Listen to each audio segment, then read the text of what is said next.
శివ శివమూర్తివి గణనాదా నువ్వు శివుని కుమారుడవు గణనాదా శివ శివమూర్తివి గణనాదా నువ్వు శివుని కుమారుడవు గణనాదా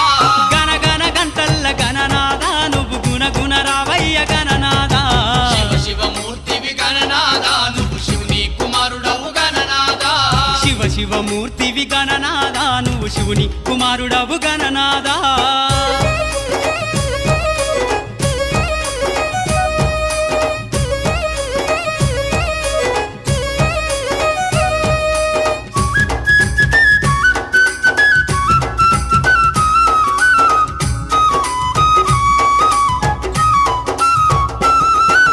పాలు పండ్లు తెచ్చినాము గణనాదా నీకు పాశమ